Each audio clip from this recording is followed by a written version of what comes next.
let's take a look at this little item here. The Russo brothers were interviewed by Games Radar Plus, and exclusive. The Russo brothers aren't so sure about RDJ's recent comments about a potential MCU return. And I'll jump down here. Wow, Amelia Clark. Let's see. Let me grab down here. Okay, here we go. So we'll start here. We therefore asked the filmmaker duo so RDJ made some comments saying that he's open to returning to the MCU as Iron Man. He told Esquire magazine that he'd be up for the returning of the role, stating happily, "It's too integral a part of my DNA. That role chose me. I always say never ever bet against Kevin Feige. It's a losing bet. He's the house. He will always win." And then they talked to Anthony Russo. He explained, "I don't know how they would do it. I don't know what the road to that would be." He laughs. Meanwhile, his brother Joe added, "I mean, we closed the book, so it would be up to them to figure out how to reopen it again." So two questions, Dante. What do you think about a potential return of Robert Downey Jr.? And what do you think about the Russo's comment that, look, we killed him off. The book is closed. Okay, but first, I have to say, I hear members of the Red Pill community say that Amelia Clark is mid. And after looking at that picture right now, are you kidding me? Yeah, there you go. Are you kidding me? She's mid. She's mid. Guys, if you're part of that Red Pill thing, get out of it, man. It's no good for you. You'll never get a woman. I'm sorry. If this is mid, get the hell out of here. Anyway. Well, I mean, all I'll say is she cleans up well. She does. She cleans up very. I mean, come on, man. Even at her worst, she's still pretty damn hot. But anyway, let's get back to the question. No, look, I think RDJ is playing politics in a way of he's keeping his options open, right? Just in case things don't work out too well, he can always fall back on Tony Stark. And I get it, right? And honestly, he doesn't want to crap all over the people who really made him or gave him his comeback, right? So I understand him wanting to play nice. I'm more on the Russo side of how would they do it, why would they do it, but we all know how they're going to do it if they do it, right? It's going to be a multiverse thing. It's going to be dumb. It's going to be a really goofy reason to basically destroy the legacy of Tony Stark, right? Because Tony left on the best way possible, right? He saved the universe, and he died. So to do anything that erases that or cheapens that, Marvel might as well just throw it all away at this point, man. Just give it to somebody else. Disney should give Marvel to somebody else if they're going to do all that. Yeah, I agree. I think RDJ returning is kind of the Hail Mary pass. Yeah, it's kind of the we have nothing left. Right. There's no steam in this engine. All right, let's bring him back and let's figure out a way. And because I mean, ultimately, what you could do is you could just do a one-off. You could do the Black Widow thing and just tell a story that's unconnected, although they'll figure a way to connect it to the current MCU. But I don't know. I just feel like, his death was so impactful in Endgame. We could argue whether it was the right choice to make, but it was a good death. But it was a good death. It was the best death for that character. Mm-hmm. And it's kind of like I think it just comes down to look. Let's be fair. I think you're right. He's not burning any bridges here, right? And I'm certainly sure that the money would be pretty good if he came back. And so I'm sure it's all speculation. But I guess it gets into this idea of why is this story even out? Is it to because I can kind of see the story blossoming amongst the fans, the MCU fans. What's going to happen is going to happen, and kind of forcing Marvel's hand to kind of do something about it. It's the manifesting. If you've been watching Velma, we're talking about manifesting here. Look, I'd be willing to come back. Well, I'm going to manifest it, and it's got to happen. And I just feel like sometimes you have to resist those kind of temptations. Look, there is a chance that we might see him in Wolverine and Deadpool, like as a cameo, and I have no problem with something like that because it's all tongue in cheek, it's all funny. If he comes back, it's probably going to be for some small comedic part, and I'm okay with that because it's Deadpool, right? Like it's not really canon. Well, I don't know about the movie, but for the most part, it's loosely canon with Deadpool, right? So if he came back for like a scene in Deadpool, I'd be like, okay, that was funny, that was cool. But I don't want to see RDJ come back. Other than that, I don't want to see another Iron Man movie with him. I don't want to see him part of the Avengers. I don't want to see any of that because he died the perfect death. We don't need him back.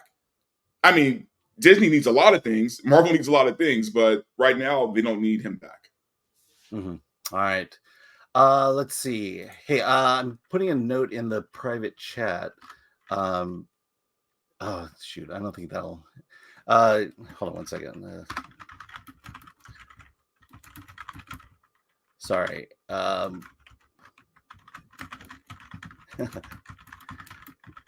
we go. Down. Okay, there we go. Yeah, I need some help here. Okay, let's move on to the second story, and it is actually you posted this. I found this on your Twitter, but Jessica Lange says corporate profit is overwhelming Hollywood, and so much of the industry now is not about the creative process. Let's talk about this. Jessica Lange spoke critically of present-day Hollywood during a recent interview with Vulture, saying there should be a law against it. When the topic came up about Warner Brothers Discovery axing already shot movies like Batgirl and Coyote versus Acme for tax write-off purposes, the topic became a launching pad for some of Lange's wider criticisms of today's entertainment industry. We're living in a corporate world, and it certainly has rolled over into the film industry, Lange says. So much of the industry now is not about the creative process. Obviously, this is not across the board, but there are many instances where I feel like the artistic impulse is overwhelmed by the corporate profit. You look at some of the best films of the past year. What do they have in common? They're not from America. My favorite was Anatomy of a Fall. How often do we get to see films like that? Where's the ambiguity of things never sewn up? Yeah, she liked Anatomy of a Fall. We liked Godzilla -1. Also not from America. Yeah, I mean, there's two things here. The first is money over art, and she points out Batgirl and Coyote versus Acme, which I find kind of interesting because I hear a lot of bad things about Batgirl, and I hear a lot of good things about Coyote versus Acme. What do you think? Is Hollywood too much money focused and less art focused?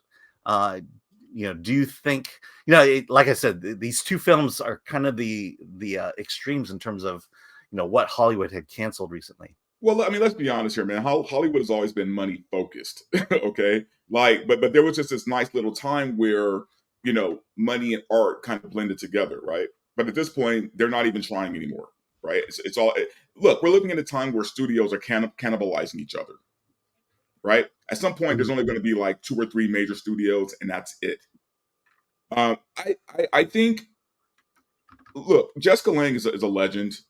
She's not some fly by night actress. She's been around since forever, and she's still working to this day. By the way, it has to be surreal to be like someone in the industry that long to see what it's becoming right now, because it is kind of a weird time, man.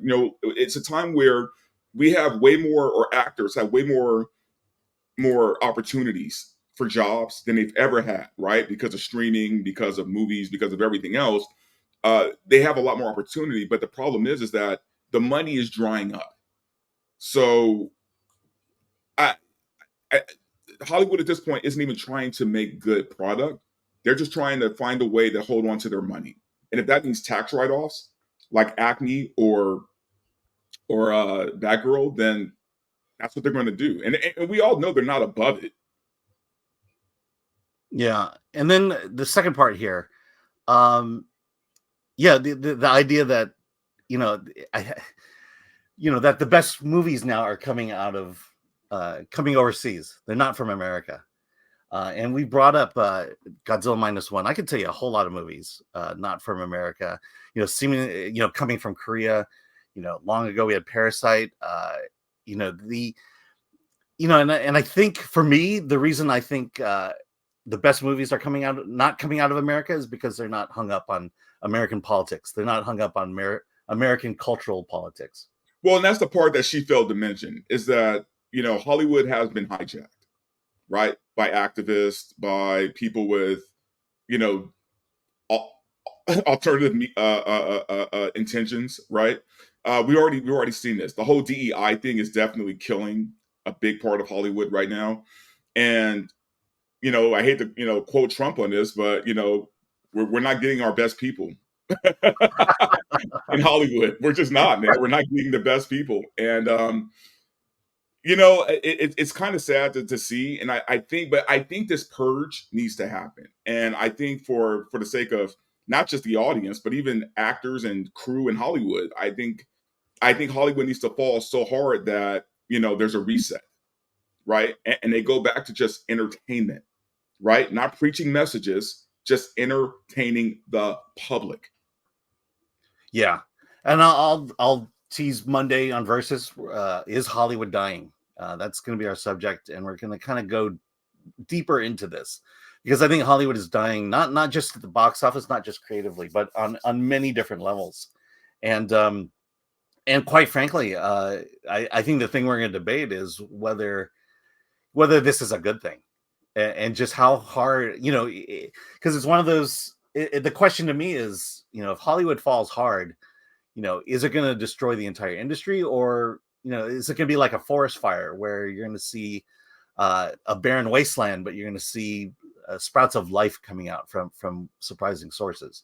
So that's what we're going to talk about Monday.